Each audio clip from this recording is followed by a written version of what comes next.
दोस्तों, जब भी कोई फ़्लाइट रडार से गुम होती है तो ये मान लिया जाता है कि या तो वो प्लेन्स कहीं समुद्र में या वो प्लेन कहीं ज़मीन पे दुर्घटनाग्रस्त हो गई है।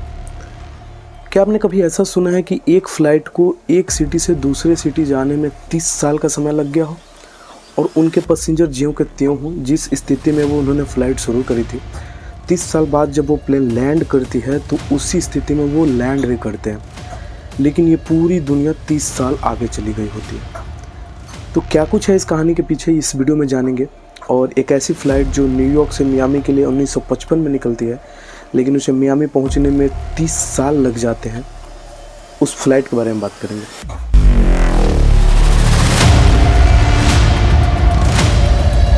नमस्कार दोस्तों, मेरा नाम है उनीस और आज के इस पर्टिकुलर वीडियो में मैं बात कर रहा हूँ फ़्लाइट 914 की।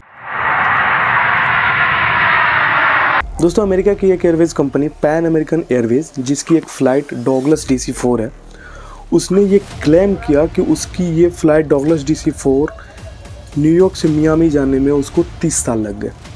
अब ये क्लेम कितना सही है कितना गलत, वीडियो के अगले पार्ट में हम देखेंगे, लेकिन अभी के लिए आप इतना जान लीजिए कि ये प्लेन 1955 में न्यूयॉर्क से उड़ान भरती है और मियामी जाने में इसे 30 साल का समय लगता है। इस 30 साल में इस प्लेन के साथ क्या हुआ, ये इस वीडियो में मैं बात करूंगा। वीडियो में आगे बढ़ने से पहले मैं बता दूं कि डॉगलस DC-4 एक ऐसी एयरक्राफ्ट है जिसमें 4 इंजन, 4 पिस्टन और 4 प्रोपेलर है। ये डॉगलस नाम की एक कंपनी द्वारा बनाई गई है, जो कि अल्टीमेट अमेरिकन एयरवेज़ की एंटिटी है, राइट, सब एंटिटी है।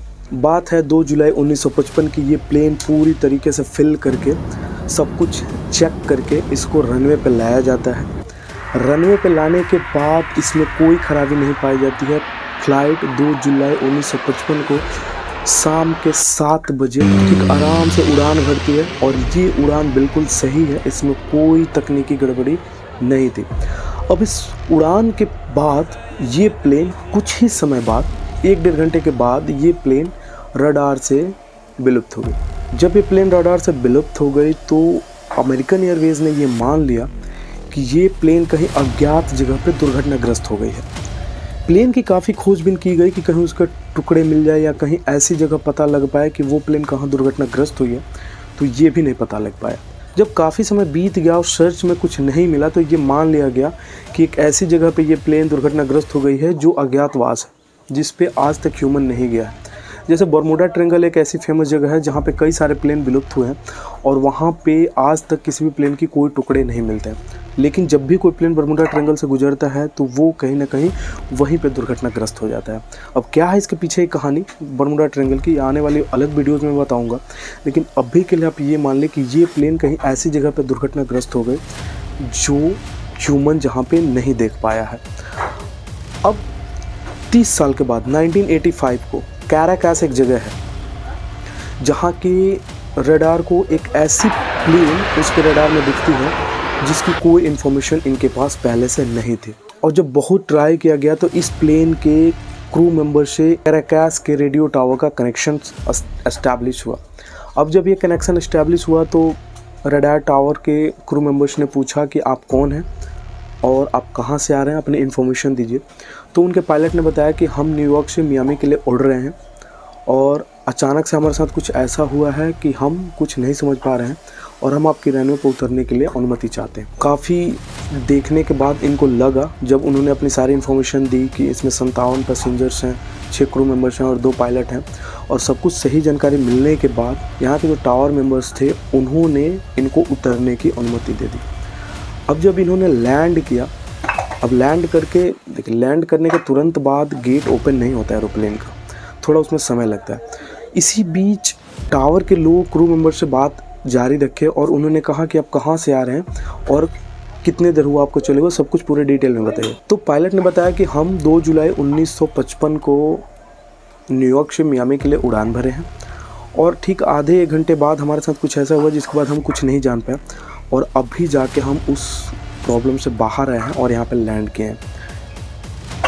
अब जब टावर के लोगों ने सुना कि ये 1955 की बात कर रहे हैं तो इनको थोड़ा सा मजाक लगा, लेकिन जब इन्होंने बताया कि आज का जो डेट है वो 1985 है, मतलब आप 30 साल आगे हैं, 30 साल से आप कहाँ पे थे, तो प्लेन के पायलट द्वारा एक ही वर्ड निकला, ओ माय गॉड।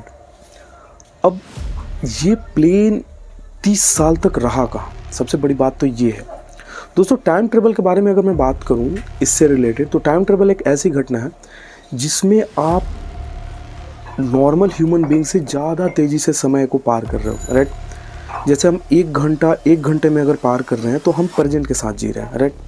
लेकिन वही 1 घंटा हम अगर 1 सेकंड में पार कर लें तो हम फ्यूचर को भी देख सकते हैं, राइट। अब मान लीजिए 2 ह्यूमन बीइंग ए और बी एक साथ चलते हैं। ए को 1 घंटा लगता है किसी स्थान पे जाने में, लेकिन ए को उस स्थान पे जाने में 1 सेकंड लगता है और दोनों के लिए टाइम फ्रेम सेम है। तो जो पर्सन ए है जो कि 1 सेकंड में जाता है, ये पहले जाकर फ्यूचर देख लेगा, राइट। अब ये होता कैसे है, तो आपने कोई वार्म होल्स के बारे में ज़रूर सुना होगा। वार्म होल्स एक ऐसी चीज़ है जिसमें टाइम बहुत ही फास्ट हो जाता है, राइट। और एक स्थान से दूसरे स्थान पे जाने में डिस्टेंस भी कम हो जाता है। जैसे एक ग्रह से दूसरे ग्रह में जाने में अभी काफ़ी समय लगता है, जैसे मार्स पे इंडिया गया तो 6 महीने के आसपास समय लग गया। लेकिन अब वही अगर वार्म होल्स के द्वारा जाया जाए तो ये समय 1 घंटा या 1.5 घंटा भी हो सकता है। अब काफ़ी साइंटिस्ट का ये मानना है कि जब ये प्लेन उड़ी तो ये किसी ऐसे वार्म होल में प्रवेश कर गई जिसकी जानकारी हमें नहीं है। तो हुआ यूं ही कि जब ये प्लेन उड़ी तो एक ऐसे वार्म होल में प्रवेश कर गई जिसकी जानकारी हमें नहीं थी, राइट। अब जब ये वार्म होल में प्रवेश कर गई तो टाइम इसके लिए काफ़ी फास्ट हो गया, राइट। मतलब धरती का 30 साल इनके लिए 1 घंटे के बराबर हो गया, राइट। और इसी कारण से इस प्लेन को एक स्थान से उस काराकास जाने में 30 साल का समय लग गया। और इसकी पुष्टि तब हुई जब उस एरोप्लेन के बात करते वक्त जब उसके हाथ से, पायलट के हाथ से एक कैलेंडर नीचे गिर गया। अब जब कैलेंडर नीचे गिरा तो वो कैलेंडर वहाँ के टावर्स के लोगों को मिला। अब वहाँ के लोगों ने जब उस पर देखा तो सच में जो डेट थी वो 1955 की थी। तो 30 साल आगे वो प्लेन आई थी। ये कहानी बिल्कुल सच थी अकॉर्डिंग टू देम। और पैन अमेरिकन एयरवेज भी ये बात साबित करती है कि हाँ, इस प्लेन को 30 साल लगे थे। क्या हुआ उन लोगों का जो 30 साल आगे जा चुके थे? क्या हुआ उन लोगों का जो 1 घंटे में ही पृथ्वी के 30 साल आगे जा चुके थे? उनकी उम्र अभी जितनी थी उतनी ही है, लेकिन पृथ्वी के लोगों की उम्र 30 साल आगे जा चुकी थी। क्या हुआ जब वो अपने घर गए? क्या हुआ जब उनकी ड्रेसेस दूसरी ड्रेसेस से मैच नहीं कर पा रहे थे? क्या हुआ जब उनके रहन सहन में काफ़ी डिफरेंस दिखा होगा? क्या हुआ जब वो अपने बच्चों को अपने से बड़े होते हुए देखे होंगे?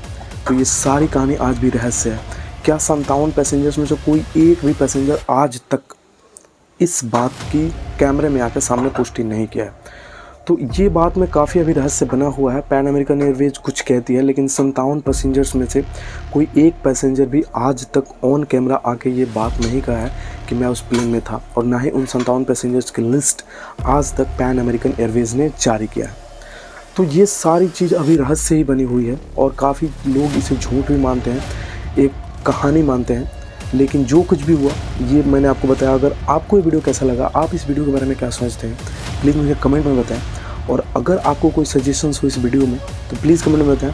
और अगर ऐसे ढेर सारे वीडियोज़ आप देखना चाहते हैं, ढेर सारे प्लेसमेंट सीरीज़, बहुत सारे तरीक़ों के वीडियोज़ आप देखना चाहते हैं इस फील्ड में, तो प्लीज़ इस चैनल को सब्सक्राइब कर लें। और अगर फेसबुक पे देख रहे हैं तो इस पेज को फॉलो कर लें। मिलते हैं नेक्स्ट वीडियो में एक सिमिलर टॉपिक के साथ। तब तक के लिए गुड डे, बाय बाय।